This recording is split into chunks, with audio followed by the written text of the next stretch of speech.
entirely either of and I'm saying, yeah, I need some free time. So my other half is to take a time, so that's what we're doing. So I'm also the camping recorder for Wexford. I used to be the camping recorder for Waterford, and I published the Flora of Waterford in 2008, and I published the Flora of Wexford in December last year. So our first speaker is Daniel Kelly. He has a broad interest in plant biodiversity and nature conservation. His research is largely in the area of woodland ecology and is divided between Irish native woodlands and forest vegetation for the new tropic world, new world tropics, I should say.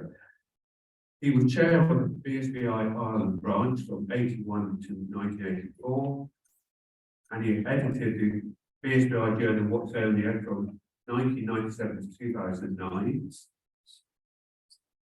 And I'm now going to pass you over to Daniel, and he'll tell you more about the woods of Kerry.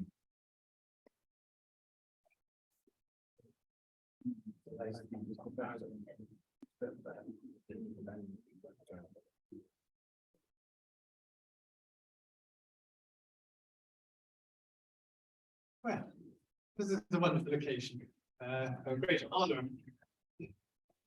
This is a wonderful occasion. Let's see. In the words of Her Majesty Queen Elizabeth II,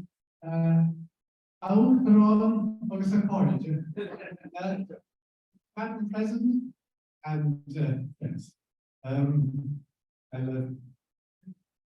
It's wonderful to be here. BSBI is the first society I ever joined, and I've got so much from the BSBI, and I hope that you all will too.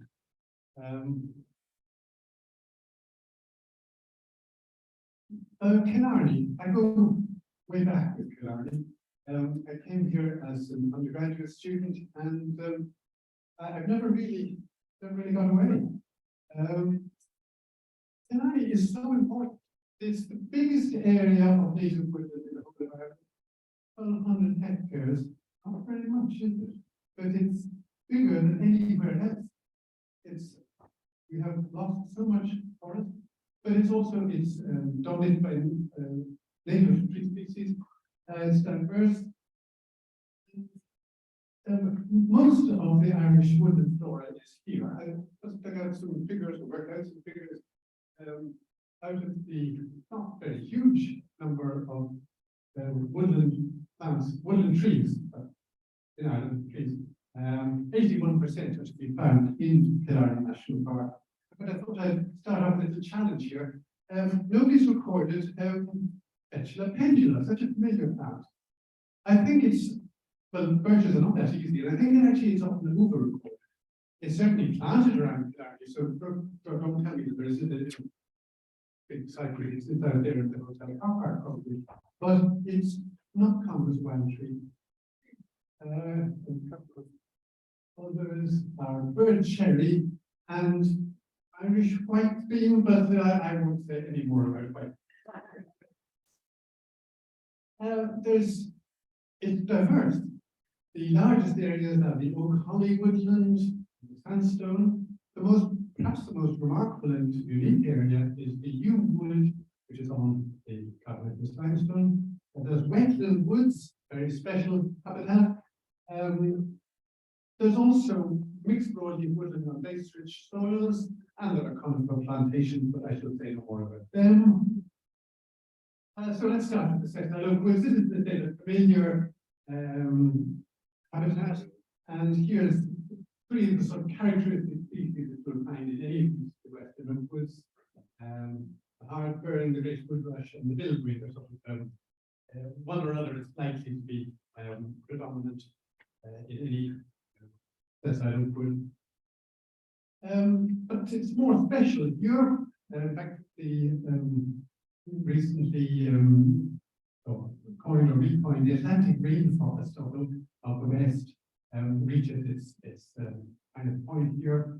It's the lush growth of bryophytes, lichens, and things like the filmy ferns, of course, classic Killarney plant. It always seems strange, its name, Tunbridge filmy fern. If you look at the distribution there, it is very much a Western oceanic species in its overall distribution. But here we are, then in Wales, quite dry part of Britain. Ecology is never so. Epiphytes are one of the sort of special things about Killarney Woods, and here we have the one we was seen today, with St. Patrick's Staphylococcus. The yew wood is unique. It's one of the largest yew woods in Europe, and it's certainly the largest in these islands. It's on karst limestone. The trees are not remarkably old, but they don't appear to be remarkably old. But yew is recorded from Killarney from way back. But it's a remarkable habitat. Now here we have the team, Jessica there. Yes. Okay, well, better introduce her then. Here we are.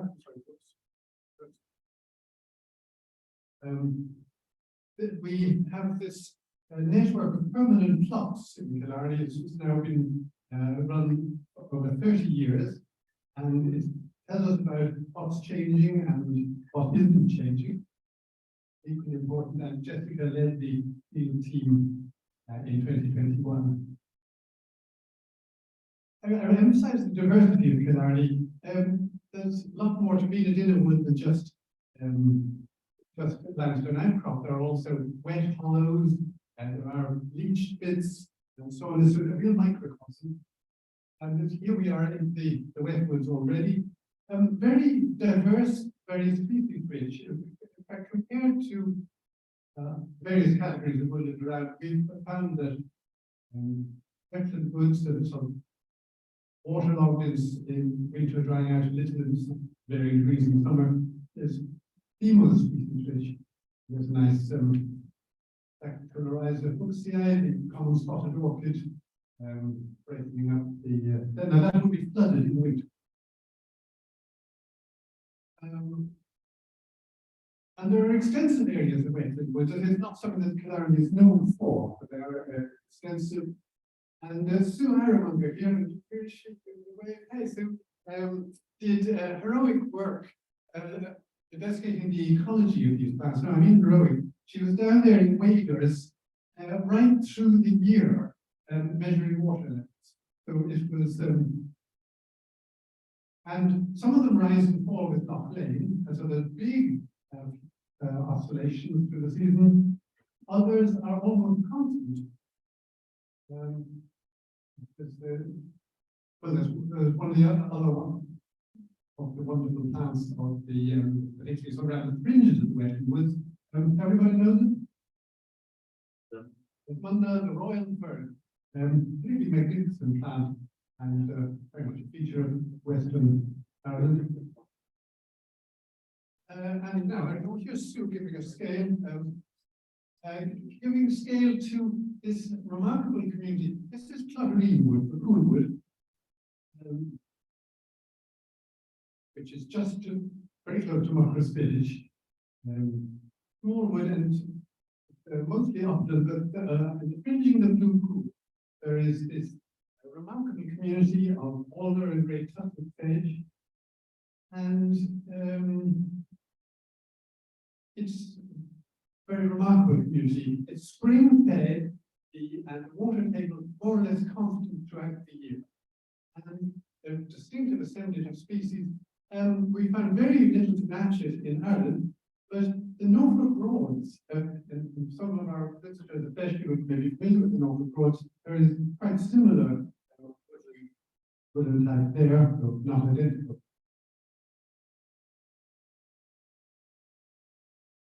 Now, warning, this is where the tone changed. I was in Cloghereen Wood yesterday. Let's see. I was in Cloghereen Wood on Friday, and I was very saddened by what I saw. This is the same community after having been invaded over a very large part of it by rhododendron. It's then been cleared, heroic effort like other larger part of volunteers. But what's left? What's left is a lot of dead tussocks. Rhododendron's impact on the environment is not just while it's there, it leaves a legacy, an environmental legacy. And I'm not sure whether this will recover in, well, in this lifetime. About 90% of this community, which was flourishing when Sue and I were working there in the 1990s, is dead. And, you know, how did this happen?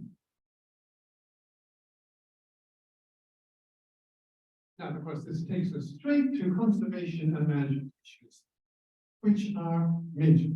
And, you know, this is a wonderful national park, but boy, does it have problems.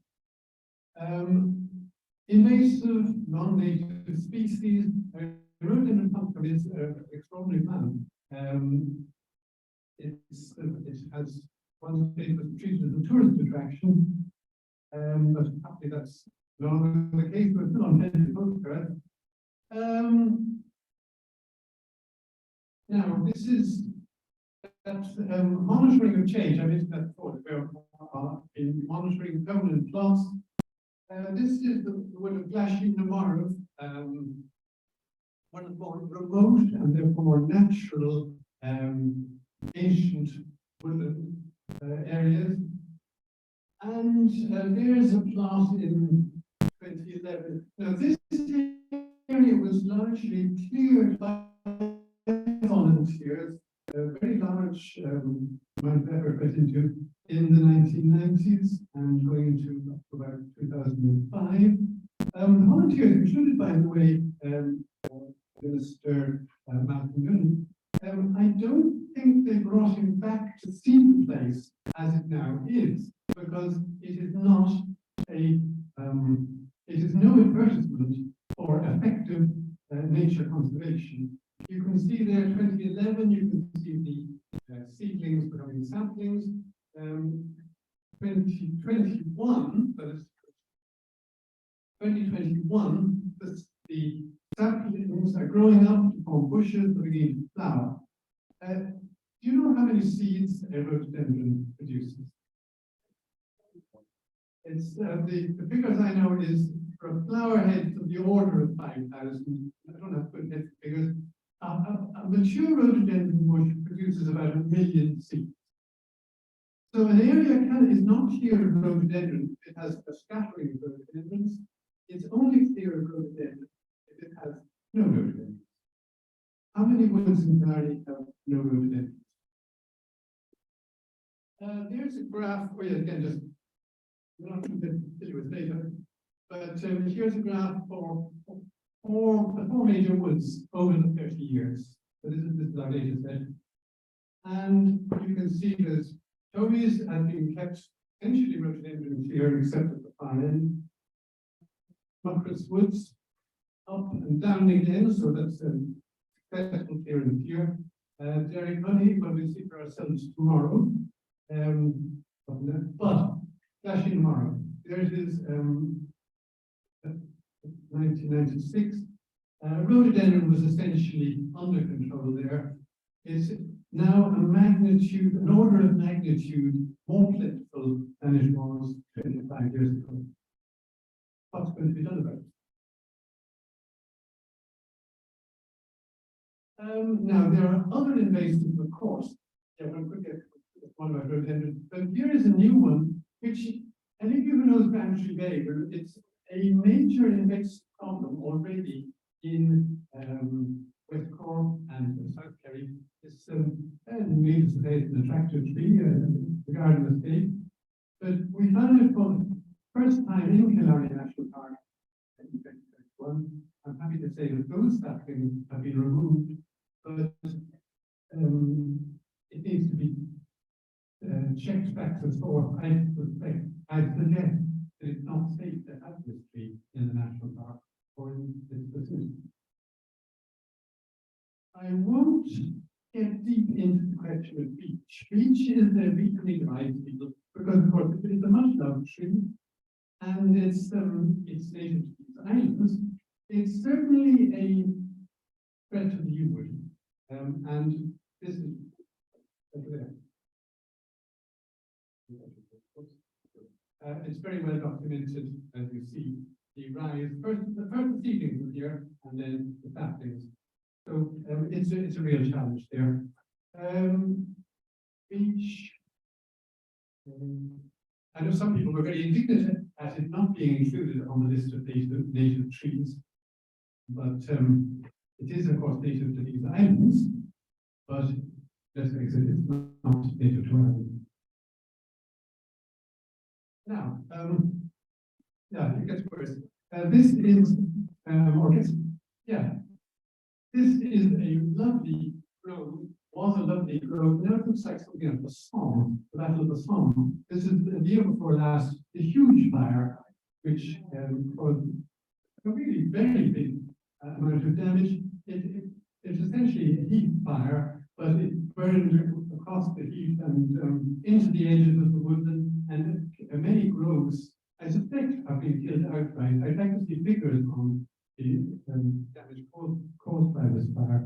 But so this is another form of environmental damage that the park has met before 1984. I'm not sure how much lessons were learned from the 1984 fire. This is the 2021 fire, and it's caused tremendous damage. Overgrazing, of course, is a big issue.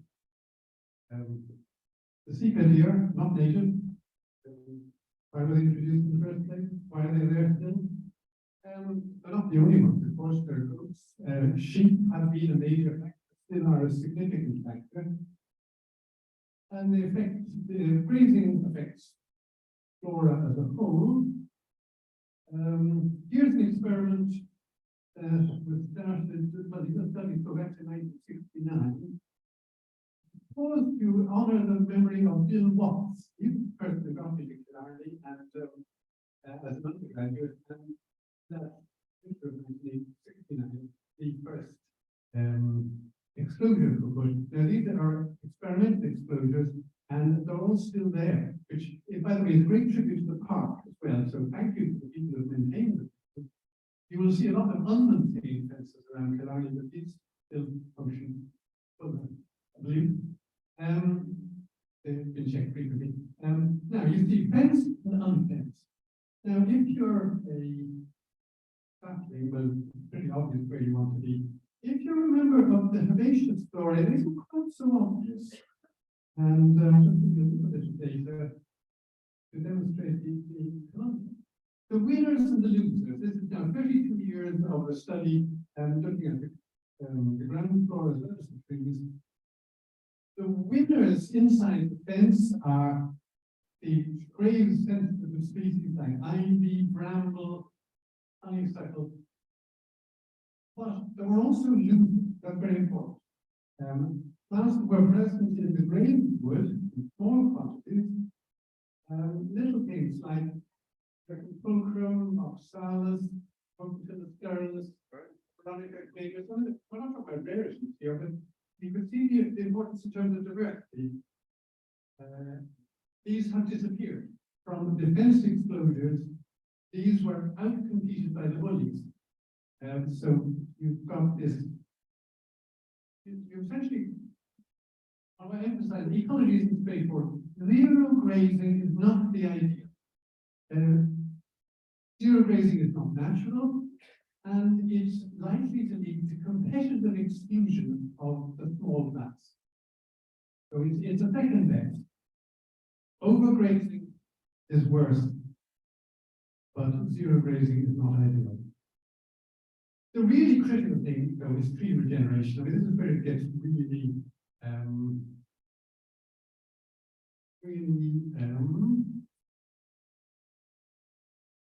conscious. One becomes really conscious that this is a critical issue and that Killarney Woods are at a critical juncture. This is a drone which actually was within an enclosure, and then the fence was taken down, and you can see the damage there by crews. No, sorry, the trees are not immortal. The youth are the nearest to it, but even oaks, we were reminded sharply of this storm in 2014.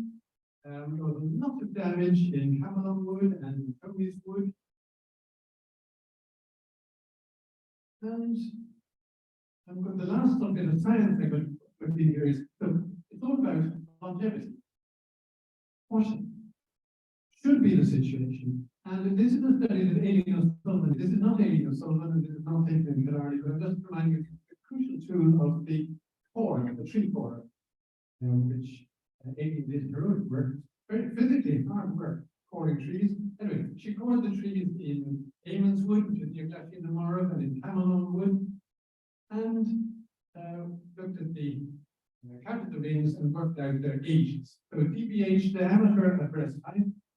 So we've got a range of dates with the oldest going back to probably the 1790s. That's about the old, most of the really old trees in Killarney, that's on the vintage. And the other one, the oldest tree in Camelon, 1806. But what about the youngest? This is the critical thing. The youngest oak in Eamons Wood, 1914. The youngest oak in Camelon is was an acorn by the time I was born. But what's coming after? Where is the next generation? I mean, hopefully there are populace being born, but are there more oak trees growing in the Killarney Woods? Quickly glancing at this final set of data, this is Glasheen-na-Morrogh. Three categories: the closed wood, the scrump with this opportunity, and the age. So it's not a matter of life. In all cases, you see the oldest trees, come back again, the youngest tree, 1937, 1917, 1950. So there is a complete absence of tree regeneration in large parts of Killarney National Park. You will see tree saplings where people walk. You'll see it where the tourists walk, because that scared away the deer. But very large parts of this park, between the effects of the sheep and the deer primarily, there is a glaring absence of tree regeneration. And they're just final figures. Yeah, Camelon Wood, Darcy, we found 3 oak saplings. This is in an oak wood. In the Venus Wood, we found 1 oak sapling. In Glasheen-na-Morrogh, we found no oak saplings. Derryconney, no oak saplings. Toby's, no oak saplings. This matters. That's my parting points. I have to acknowledge with gratitude the support of the National Parks and Wildlife Service, well, of course, the support of the research that is based on, and Killarney National Park, and various people I just got. Sue is here, and Catherine is here, and you've met Jessica. There's various people who have either helped or advised down the years. There's an awful lot of people have done very good ecological work in Killarney. So there is a lot of scientific evidence on which to base management decisions. Thank you.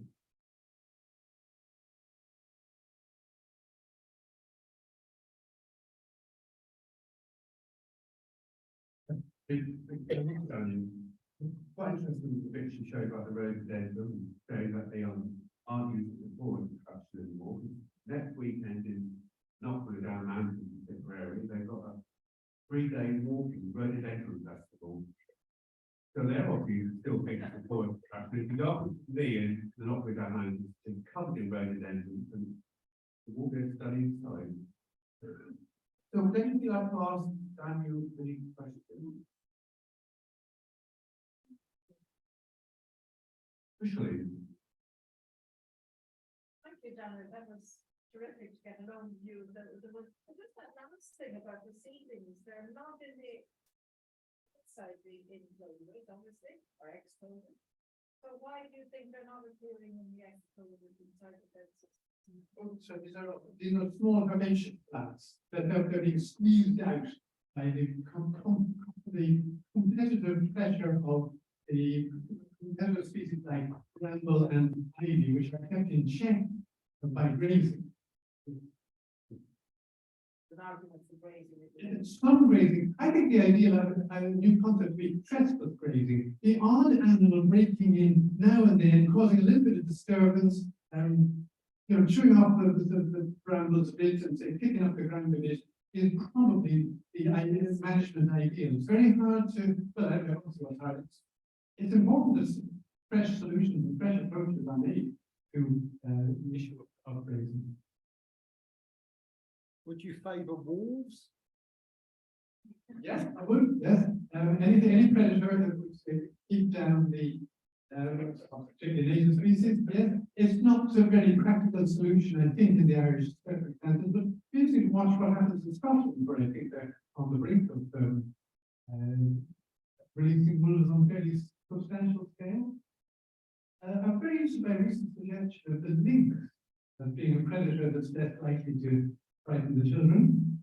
And we don't have a fossil record for lynx, unfortunately.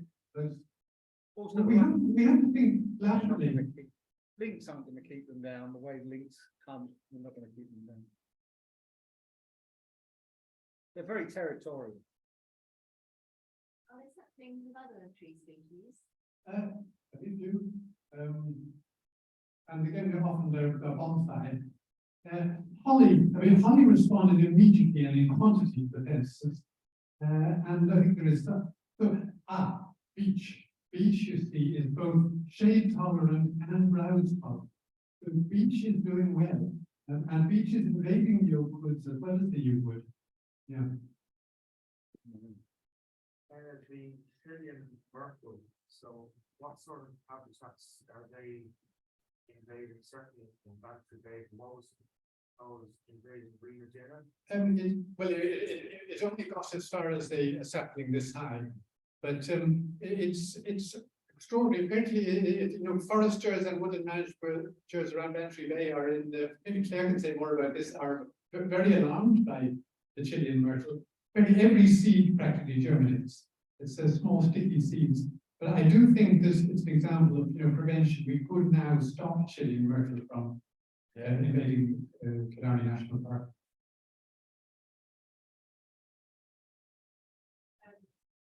The doctor,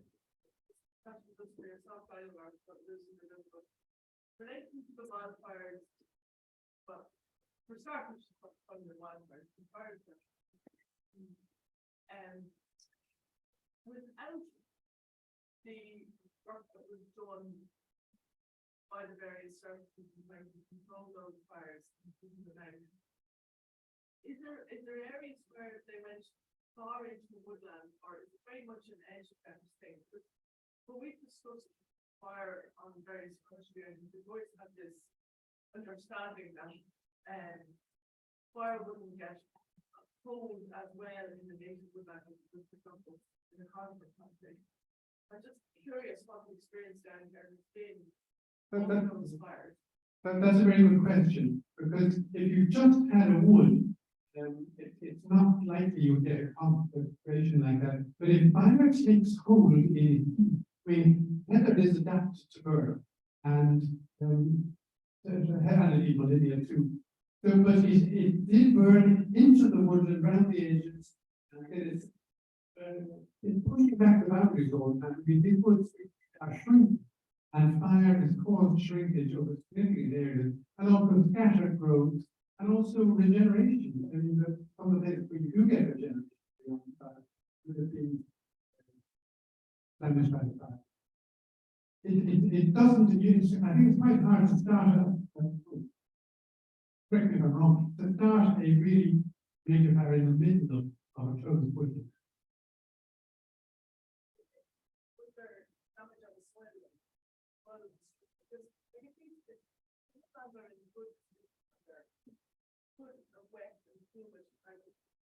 So probably one of the climate change risks as well as things are flying out. Controlling fire, is not something that people ready to have at the conservation. Actually, we need to consider in Ireland beyond, man-made fires, like. Oh, it's not like these fires. Fires that it's not in Ireland, but do you think we're going to have to start thinking about fire in that way with climate change? I think we're going to have to think about accountability. Yes, and indeed, yeah, there's two, actually, in relation to recent speech, there was a Green Party TD, but the two things need to happen are enforcement and accountability. And this is what's needed in relation to so many of the management problems here. And in relation to fire, I mean, there was a great fire in 1984, and nobody's been held accountable for that, and nor have I. It wasn't a lightning strike, and in fact, the fact that they occur on late on Friday evenings, and these big fires, is relevant. Yeah, we stop there. Don't we? Very good, thank you.